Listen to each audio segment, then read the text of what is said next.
Olá a todos, eu sou Cássio Kremer, sou aluno do quinto semestre do curso de Direito da Unijuí, no campus de Três Passos, e dentro da disciplina de leitura e produção textual, nós temos a proposta de fazer uma resenha em vídeo sobre um livro da nossa escolha, né? Eu escolhi ler Lucília, do José de Alencar, que era um dos livros que foram propostos, e estou aqui para apresentar para vocês então hoje essa resenha comentada do livro. Inicialmente eu acho que é interessante destacar, em primeiro lugar, a peculiaridade desse trabalho. É a primeira vez que eu faço isso, não costumo muito me dedicar a redes sociais e fazer vídeos e tal. Acho bem bacana, acho bastante peculiar, bem diferente, uma proposta nova de trabalho para a gente fazer. Me parece bem interessante. Eu gravo isso no dia 28 de maio de 2020, então nós estamos vivendo o auge do surto de Covid-19 no Brasil e em meio a mudanças tão bruscas na nossa rotina de trabalho, nossa rotina de estudos também. Haja visto que as aulas estão ocorrendo online, a gente está trabalhando, boa parte das pessoas está trabalhando em regime de trabalho, eu pessoalmente estou trabalhando em regime de teletrabalho, melhor dizendo. E, e é interessante nesse em meio a essas mudanças a gente está fazendo um trabalho desse tipo, algo diferente do que uma resenha escrita, que é o que normalmente se faz, né? Embora eu saiba que o trabalho tenha sido proposto antes da pandemia, né? Ah, é interessante como ele acabou casando com essa situação atual que a gente vive. E é bem interessante estar fazendo esse tipo de trabalho e vindo aqui comentar hoje para vocês, professores, e quem mais for assistir esse vídeo sobre a obra Lucília, então, do José de Alencar. Em segundo lugar, eu queria também destacar que é importante, para nós que somos alunos de direito, a gente está acostumado às leituras jurídicas, né? Leis, códigos, doutrinas, enfim, e é interessante poder ter a oportunidade de ler um livro diferente, uma literatura diferente para quem gosta. Eu especialmente gosto muito de literatura, principalmente de literatura clássica. E acho interessante ter essa oportunidade de poder falar sobre algo e poder ler algo diferente, sair um pouco da rotina dos estudos jurídicos. Acho bem legal. Então, contextualizando um pouco do autor, né? José de Alencar nasceu em 1822, morreu em 1877, então ele nasce bem no ano da independência do Brasil e passa toda a sua vida sob a égide do Império Brasileiro, né, vivendo o primeiro e segundo reinado. Claro que a sua obra, até pela questão da idade, vai se dar durante o segundo reinado, durante o Império então de Dom Pedro II, né, e os críticos literários destacam quatro grandes grupos de obras do José de Alencar. Não vou falar sobre esses quatro grupos, mas dizer que Lucília se encaixa no terceiro grupo, que seria os romances urbanos, então, que vão retratar as grandes cidades brasileiras da época, os costumes sociais dessas cidades, e, e é uma crítica social também, uma crítica a esses costumes, uma crítica à forma como a sociedade durante o Segundo Império se transcorria. E eu, minha proposta é meio que fazer um resumo, um comentário sobre o livro, mas ao mesmo tempo também e tratando de alguns pontos que eu acho importantes. Não vou tratar toda a obra, até para não me estender muito, assim, com detalhes, né? Fazer toda uma descrição do romance, mas tratar de alguns pontos que eu achei interessantes e que também, a partir da pesquisa, alguns pontos que dá para observar dessa obra, né? Em primeiro lugar, eu chamo a atenção pelo ano em que ela foi escrita. Ela foi publicada, aliás, pela primeira vez em 1862, então nós estamos praticamente em meados do século XIX, né? É interessante observar que não é um romance histórico por ter sido escrito agora, mirando um determinado período do passado, mas é um romance escrito naquela época. Então, os retratos que vão ter sobre a sociedade naquele período são, são retratos em loco, é de um autor que vivia aquela época, né? Então ele tinha uma condição e uma análise inserido dentro daquela sociedade, diferente de você escrever um romance agora e falar daquela sociedade no passado com o olhar do presente, conhecimento do presente. Não, ele estava inserido naquele meio e ele retrata a sociedade, obviamente, a partir do seu ponto de vista e inserido nela. E também acho logo inicialmente destacar, por ser um romance escrito no século XIX, meados do século XIX, ele parece assim traz temas novos, acho que temas até que devem ter de certa maneira escandalizado algumas pessoas da época, porque querendo ou não ele trata em algumas passagens do livro de questões não propriamente sexuais da forma como a gente entende hoje, mas descrevendo o corpo da mulher. Há uma sensualidade perene por todo o livro, né? A forma como o Paulo, que é o personagem principal, e Lucila se relacionam, enfim. Obviamente que não há descrições detalhadas, não é como hoje a gente veria um romance que poderíamos chamar de sensual, mas é a forma, me parece, muito liberal para a época, imagino eu, e da forma como era o conservadorismo naquele período. Talvez para muitas pessoas hoje, diante do moralismo que a gente vive na nossa sociedade, alguns até se escandalizem ainda hoje com essa obra. Então, me parece um ponto bastante interessante sim para destacar inicialmente. Falar um pouquinho do livro em si, então. A história trata então do Paulo, que é um forasteiro, um recém-chegado do Nordeste para o Rio de Janeiro, o personagem principal, que conhece Lucila, que é uma cortesã. Um outro ponto interessante de se destacar, né? A heroína do livro vai ser uma cortesã, não vai ser o que era o clássico do romantismo na época, a menininha, a moça que desabrocha para a vida e conhece o seu grande amor, e aí o livro vai tratar das vicissitudes desse amor, enfim. Nesse aspecto, daqui a pouco o livro se aproxima, talvez nesse aspecto específico, muito mais do realismo, que vai vir mais tarde, do que do romantismo. Mas isso não vou tratar a fundo, até porque não é a intenção do trabalho, mas eu vou comentar mais um pouco disso logo à frente. E o livro inicia, na verdade, com o Paulo narrando a história para uma amiga dele, né? Essa amiga é chamada no livro de GM, as iniciais GM, não há o nome dela. Então, o primeiro capítulo, que é um capítulo preambular, ele está descrevendo, que vai narrar a história de como ele se relacionou, como ele conheceu a Lucila, para essa amiga, e que ele preferia fazer isso de modo escrito, porque ele teria mais calma para narrar com mais acuidado os fatos e como a história se passou, do que se fosse contar para ela, narrar verbalmente a história. Então ele começa assim e daí ele passa a descrever o seu relacionamento, como ele conheceu Lucila e depois como ele vai se relacionar com ela. Também outro ponto a destacar logo de início é que o romance ele transcorre em primeira pessoa, então é o Paulo a partir da sua visão narrando os acontecimentos. Porém, uma outra coisa a destacar é que ele não faz uma narrativa afastada daqueles acontecimentos. Não é o personagem Paulo no presente dele narrando aqueles acontecimentos a partir do presente em relação ao que já ocorreu.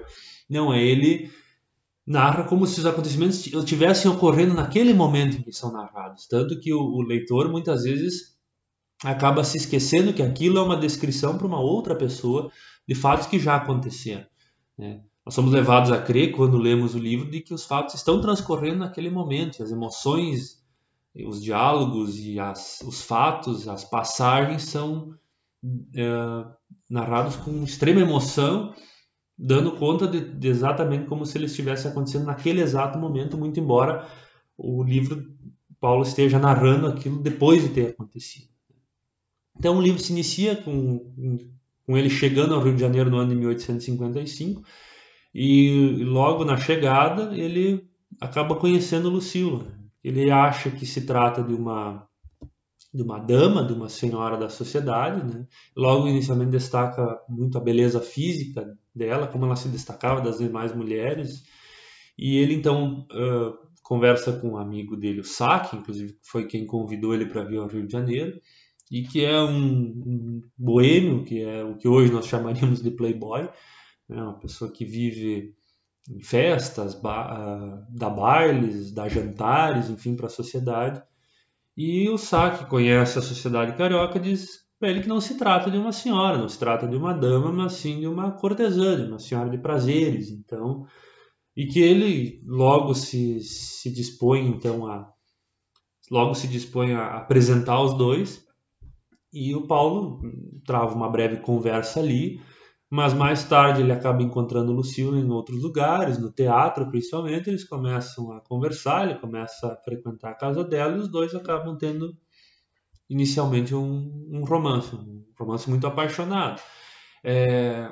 Esse é outro ponto que eu destaco e que remete àquilo que eu falei antes, da capacidade do livro narrar isso em pleno século XIX, as ardências dessa paixão, né? Claro que, de novo, repito, não são com detalhes eróticos, mas dá a entender que o Paulo está, e a Lucila também, estão assim, apaixonados pela forma como fisicamente eles se encontram. É uma forma muito, muito intensa, o livro dá a entender isso, né?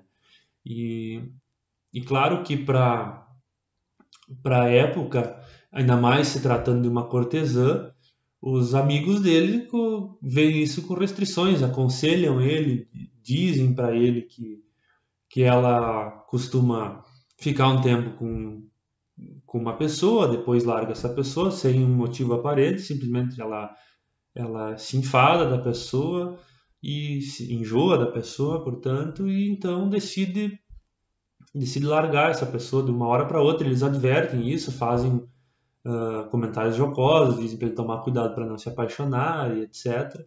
Então é bem uma narrativa assim nesse momento inicial do livro bem pueril, porque você se nota logo que o Paulo é um jovem que começa a despertar para a vida amorosa, para a vida sexual naquele momento em que ele narra os acontecimentos dele com Lucila.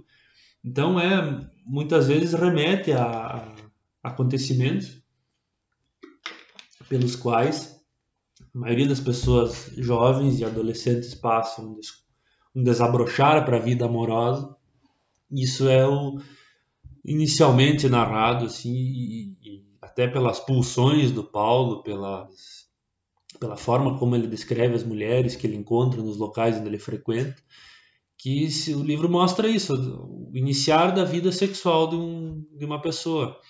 E claro que ele encontra em Lucila o ponto alto desse iniciar, uma mulher que, repito, o livro várias vezes trata como uma mulher belíssima, e como ela acaba sendo, ao longo do livro, descortinada, não só na sua beleza física, mas também na sua personalidade, na sua forma de ser, e como Paulo vai ficando cada vez mais encantado com essa pessoa, ao mesmo tempo que também vai se criando em Paulo um conflito.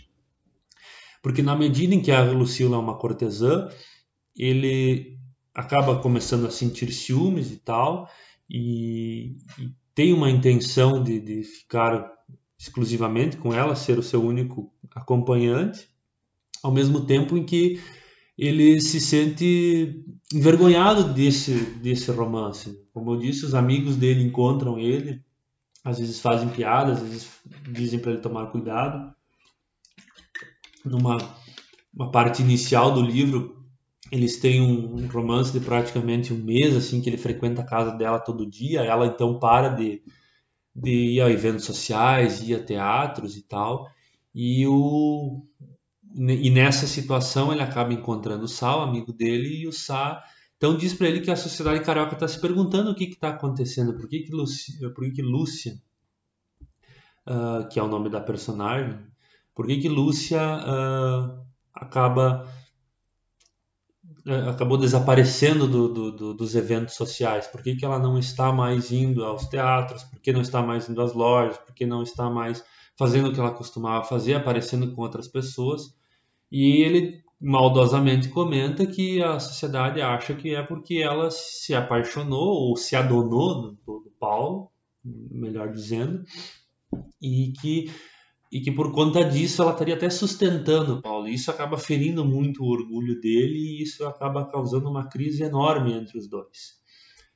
Note que o romance inteiro ele é pautado, pelo menos na primeira parte, entre essa tensão do Paulo e da Lúcia se gostando, estando apaixonados um pelo outro, mas não podendo assumir esse romance publicamente, primeiro porque ela é uma cortesã, então isso desonraria o Paulo, né?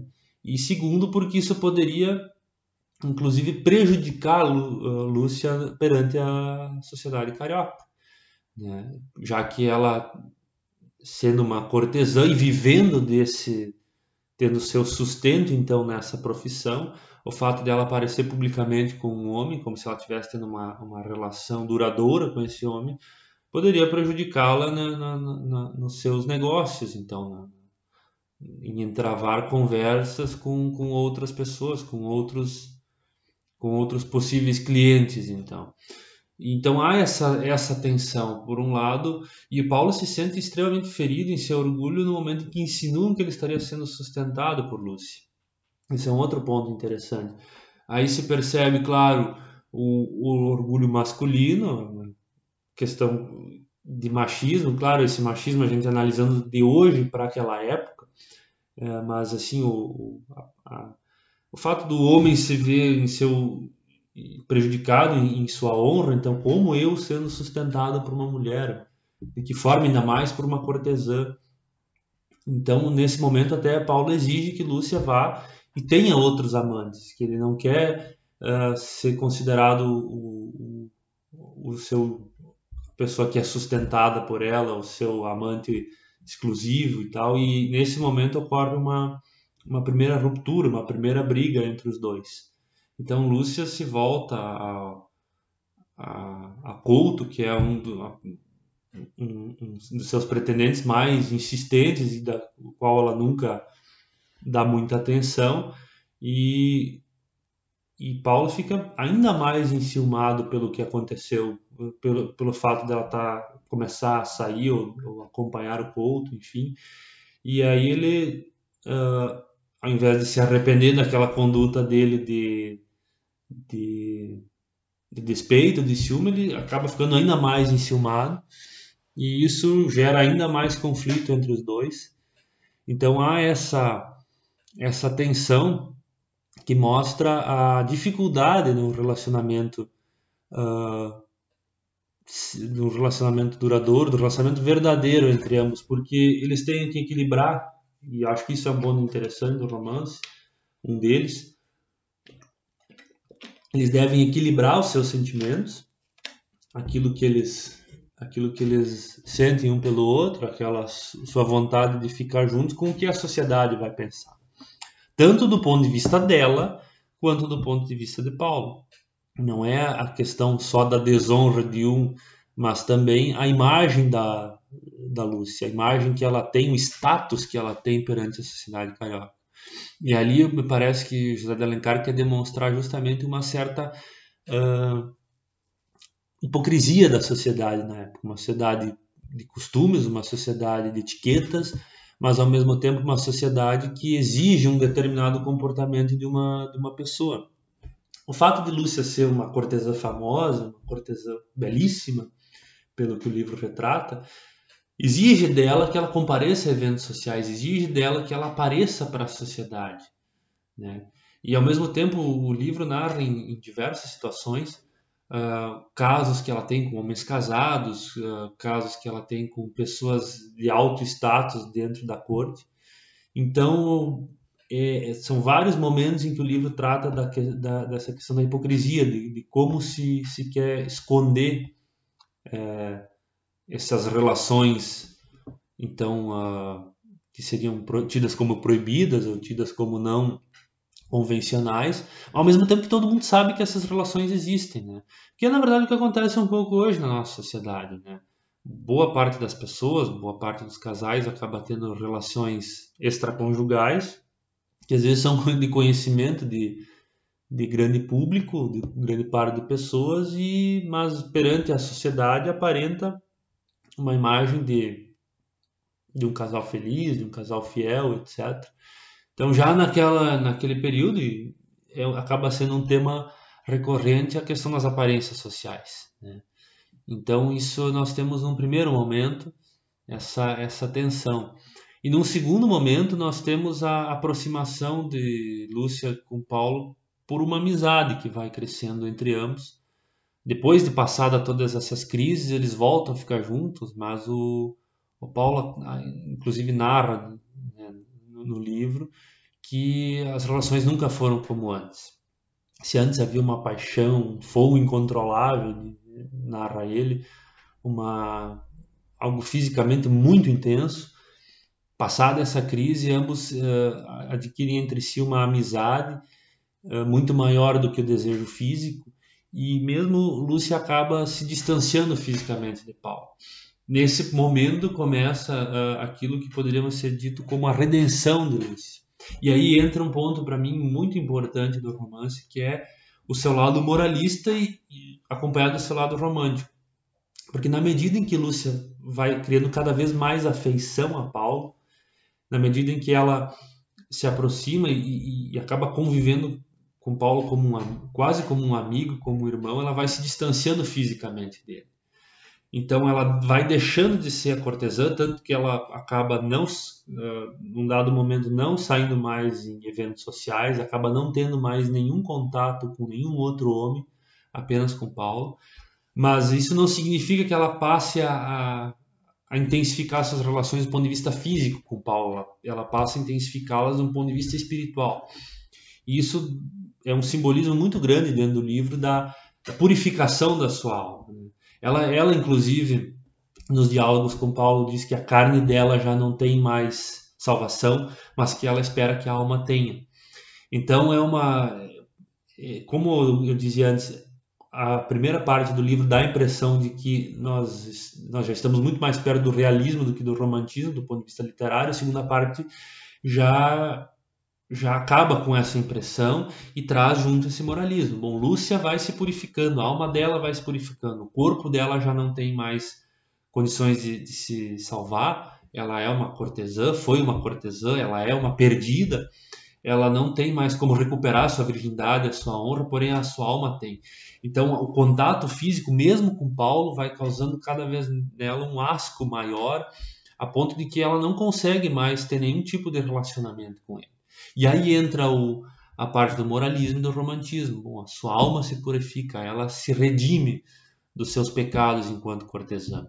E isso, claro, a gente entende ainda mais já na parte final do livro, quando ela conta a Paulo como ela se tornou cortesã. A família dela estava extremamente doente, ela não tinha condições de sustentá-los, ela tinha 12 anos, era uma adolescente na época, e o seu pai adoeceu, sua mãe morreu, mais outras irmãs morreram, e a única forma dela salvar a parte da família dela e conseguir algum dinheiro foi então se prostituindo. E ela acaba, o primeiro cliente dela, então ela acaba adentrando nessa vida para salvar a sua família com Couto, que era na época então vizinho dela. Por isso que ele para ela é uma pessoa tão odiável, por isso que ela na primeira parte do livro se vinga da reação de Paulo, uma reação enciumada e despeitada pelo fato de ele estar sendo acusado de estar sendo sustentado por ela, saindo com Couto justamente porque para ela é a pessoa mais abominável que existe, porque foi ele que acaba lançando Lúcia a essa vida de cortesã. Tanto que daí então ela confessa que o nome dela na verdade não é Lúcia. Lúcia é um nome emprestado que ela tomou de uma menina que morava com ela, uma moça que morava com ela e também era cortesã, e que acabou morrendo. E então ela, no momento que essa moça morre, ela troca a identidade, troca os documentos com essa moça, para que os pais dela achem que ela está morta. Então assim eles podem usufruir do dinheiro que ela ganhou enquanto cortesã, sem a vergonha de tê-lo adquirido enquanto cortesã, sem a desonra de saber que a sua filha é uma cortesã. Veja, isso eu acho interessante no livro, como há uma permanente tensão entre essa vida de cortesã e os parâmetros e valores sociais, o que é considerado correto, o que é considerado o melhor, o mais bem visto na sociedade. Então, você pode aproveitar o dinheiro, mas desde que ninguém saiba que ele provém desse tipo de trabalho. A filha salva os pais, mas é expulsa de casa porque se torna uma cortesã. Então, Paulo é apaixonado por Lúcia, porém não pode usufruir do relacionamento com Lúcia de uma forma convencional porque ela é cortesã. Em todos os momentos do livro sucede-se essa tensão. E essa tensão deságua, então, no final do livro, quando Lúcia confessa, então, para Paulo, que o seu nome, na verdade, é Maria da Glória. Isso é um outro simbolismo, me parece, que é justamente o fato de que a Maria da Glória é a pessoa purificada, é a pessoa redimida, enquanto Lúcia é a cortesã, é a pessoa que se vendeu aos prazeres alheios, é a pessoa corrompida, né? Na verdade, o livro trata de um simbolismo muito, muito comum, que é a luta do pecado e do arrependimento. Então, o que é muito comum no cristianismo, especialmente no cristianismo católico, que é essa tensão entre, bom, eu peco, mas eu me redimo. Eu sou um pecador, mas eu me arrependo. Eu tenho que de uma forma ou de outra, me arrepender dos desvios que eu cometo na minha vida. E o fato, então, de Lúcia conhecer Paulo, se tornar amiga dele,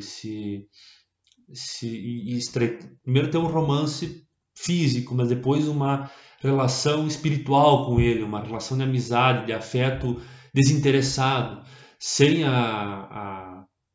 as urgências da carne, mostra elas nesse processo de purificação, e Paulo acaba sendo esse condutor desse processo. Paulo ali funciona como uma espécie de, vamos botar, talvez seja um pouco exagerado, mas como uma espécie de Jesus Cristo, um salvador, alguém que apareceu para ela e fez com que ela se arrependesse, fez com que ela mudasse de vida e fez com que ela se purificasse. Ela, por fim, fica doente, acaba morrendo, né? Depois de ter reencontrado a única irmã dela que sobreviveu à doença, que acometeu a família dela, a febre amarela. E ela acaba, então, doando quase toda a sua fortuna que ela adquiriu no tempo de cortesã para a irmã dela, e promete que Paulo cuide dessa irmã como se fosse o pai dela. O livro termina com Paulo narrando, então, que lembra da Lúcia, ou Maria da Glória. Ele, na verdade, chama Maria da Glória quando conversa com ela, mas narrando o fato para essa interlocutora dele, então, chama ela de Lúcia, porque diz que foi assim que a conheceu e foi assim que acabou gostando dela. Ele conta entristecido que acaba se lembrando dela e tal, e dá a entender que acaba ficando sozinho porque a imagem de Lúcia ainda, ou Maria da Glória, ainda permeia ele. E Paulo acaba sendo meio que além de obviamente Lúcia, Maria da Glória, ser uma personagem idealizada, né? Porque ela se redime, se arrepende, se torna devota. Paulo também acaba sendo um personagem idealizado, e daí o aspecto eminentemente romântico do livro, por isso que ele se insere ainda dentro do romantismo, porque Paulo também acaba sendo um personagem idealizado. Ele, primeiro, se apaixona de forma intensa pela cortesã, a ponto de querer ficar com ela não fossem as convenções sociais, e depois aceita essa situação onde Lúcia, Maria da Glória, não quer mais ter, apesar dos impulsos físicos, e que ela não quer mais ter relações físicas com ele, e acaba compreendendo isso e acaba aceitando ter uma relação completamente desinteressada, terminando o livro muito mais como um irmão, como um amigo, como um pai da irmã dela, do que propriamente como um amante. Então, mesmo a relação entre os dois vai se depurando ao longo do livro. Começa com uma relação intensamente física, de um lado, e vai acabar numa relação quase que de irmão e irmã, quase que de pai para filha, quase que entre amigos. Então, apesar do livro, e eu disse isso lá no início, apesar do livro ter narrar de forma bastante intensa o contato físico de ambos e por isso ter talvez causado uma certa escandalização para a época. O livro termina, o que me parece, tem um extremo moralismo, assim, de que mesmo as cortesãs podem se redimir, mesmo as cortesãs podem se arrepender da vida que levaram e se purificarem e terem suas almas salvas. Então, no fim das contas, acaba sendo uma história de purificação, de redenção e claro, de julgamento quanto à vida que essa cortesã em particular, a Lúcia, a Mariana Glória, levava, mas que todas elas levam. Então, acaba no fim das contas não sendo tão revolucionário assim, não sendo tão liberal assim, e sendo uma história que, claro, deve ser compreendida dentro da sua época, mas uma história que no fim das contas se transforma numa espécie de lição de moral e com elementos inclusive religiosos, porque a Lúcia se torna bastante devota, reza, começa a ir à missa, coisas que não são narradas na primeira parte do livro, na parte do livro que narra que ela e Paulo estão indo à missa juntos com a Ana, que é a irmã dela, então, enfim. De qualquer modo, não deixa de ser uma obra muito interessantíssima, né? Apesar de ter esse desencadeamento moralista e tal, bem compreensível para a época em que ela é escrita e pelo contexto que ela é escrita. Não deixa de ser interessante a crítica à hipocrisia da sociedade carioca do meados do século XIX. Não deixa de ser interessante ver a própria descrição dessa sociedade. Né? Eu disse, é quase como estar vendo ou lendo sobre uma fotografia da época. Então, óbvio que é muito interessante saber dos costumes e das crenças e do dia a dia de uma sociedade, da sociedade carioca, de qualquer sociedade no meados do século XIX. É muito interessante, e como eu disse lá no início, de alguém que escreveu dentro daquela sociedade, não de alguém que escreve a partir da nossa sociedade pensando no tempo histórico que passou. Então eu recomendo muito, eu acho um livro muito bom, valeu muito a experiência de tê-lo lido, de ter feito esse trabalho, acho que é uma obra muito boa, traz essas reflexões, traz uma série de simbolismos, pode pensar a obra muito além do que ela narra, muito além da história em si, que a história em si já é muito interessante, mas para além da história em si, há várias reflexões a serem feitas, algumas eu tentei trazer nessa resenha hoje, e como boa parte dos livros clássicos, boa parte da literatura mais antiga, da literatura não comercial, como é a literatura hoje, da literatura não voltada a um mercado, não voltada a um nicho, não voltada aos best-sellers, ela se pode tirar muito mais dela do que ela aparenta, se pode falar muito mais sobre ela do que está contido nas suas linhas. E isso vale para o romance Lucila, isso vale para Dom Casmurro, isso vale para Crime e Castigo, Dostoiévski, isso vale para as grandes obras literárias que a nossa humanidade produziu e que infelizmente a literatura hoje deixou de produzir por uma série de motivos, entre eles a preponderância do interesse comercial frente à qualidade literária. Mas enfim, recomendo, quem quiser ler Lucila do José de Alencar, um ótimo livro, um livro curto, então se lê rapidamente, em 1 ou 2 dias, 3 dias, você consegue lê-lo. É uma leitura empolgante, é uma leitura muito bacana de fazer, é um livro leve de ler, fácil, apesar de ser um romance de época, e na época em que foi escrito, usar um português bastante diferente do nosso, trazer palavras que não estão no nosso vocabulário do dia a dia, até porque muitos daqueles objetos descritos já não existem mais no nosso dia a dia. E mesmo assim, eu recomendo fortemente, acho muito interessante. E mais uma vez encerrando dizendo que eu acho muito legal esse trabalho aqui, acho bacana. Fica a ideia para próximos trabalhos serem dessa forma, apesar de nós, especialmente nós do direito, termos que nos esmerar na escrita. Também é interessante a gente treinar a fala, treinar a oratória, vamos precisar usar isso na nossa vida profissional. E independente disso, é interessante poder falar de um assunto legal, de um tema bacana, de um livro legal que a gente acabou lendo.